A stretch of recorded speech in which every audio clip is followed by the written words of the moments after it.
thank the honourable member. The immediate question is that the amendment be agreed to, and I call the Assistant Minister to the Treasurer.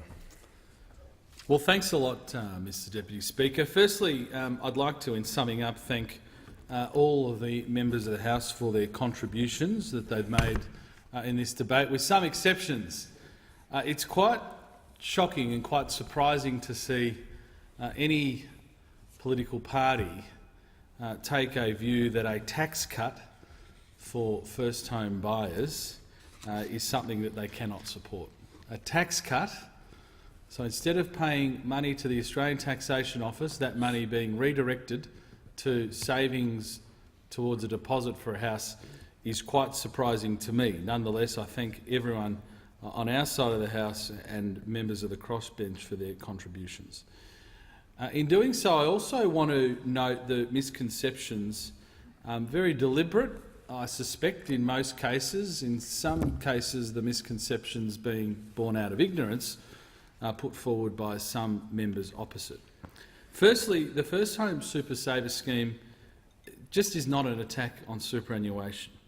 It just provides individuals with an opportunity to save more money, voluntary contributions that wouldn't otherwise enter superannuation, to be put into superannuation for the purposes of a first home deposit. Individuals' retirement savings are not a target of this measure, despite the quite disingenuous or ignorant scaremongering of some opposite. With average fund returns exceeding the deemed rate of return under the scheme, the average user will likely end up with more super in their account, not less, even after they have withdrawn those amounts to purchase their first property. And of course, in the unlikely event that there is a market downturn, individuals' retirement savings will be protected, as they will have full control over the amounts that they withdraw.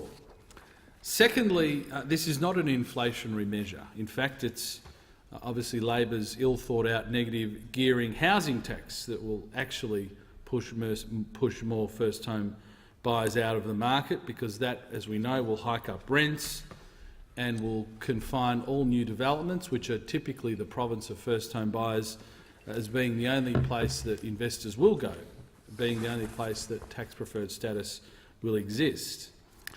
So it will do quite the opposite.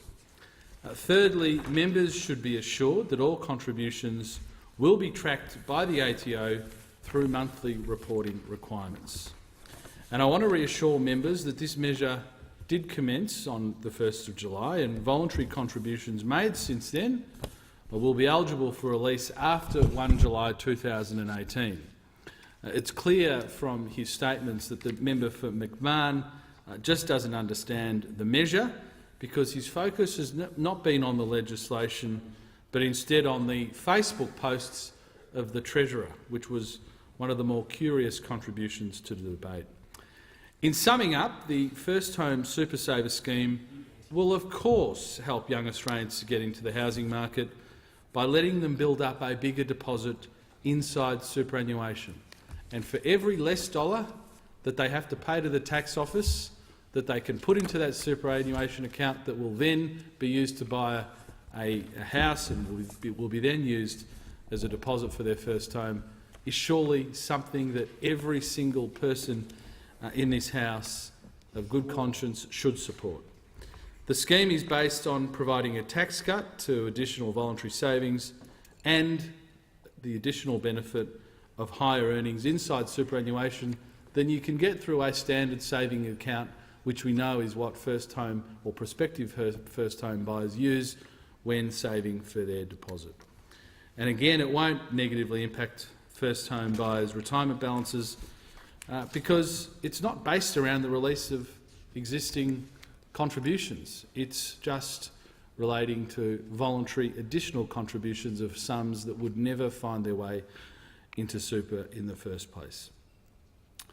We know Australians are entering the housing market later in life than previous generations, and with house prices high, difficulty saving a deposit is clearly the biggest barrier to getting into the market. That's why these changes are essential and why we need to act now. The second aspect of this bill, which again I was quite surprised to hear negative comments from those opposite is that older Australians will also be given flexibility to contribute the proceeds of the sale of their home into superannuation. This self-evidently will help free up housing stock, in particular larger homes, for younger growing families, because it will reduce the barriers for older Australians downsizing from homes that no longer meet their needs. The downsizing measure is intended to assist people aged 65 and over who are currently unable to contribute the proceeds of the sale of their home into superannuation because of the restrictive existing caps. Fiscal restraints make allowing any exemption from the age pension means test much more difficult to achieve than this measure. These changes were announced in the budget, and this bill gives effect to those announcements, and I therefore enthusiastically commend these bills to the House. I thank the Minister.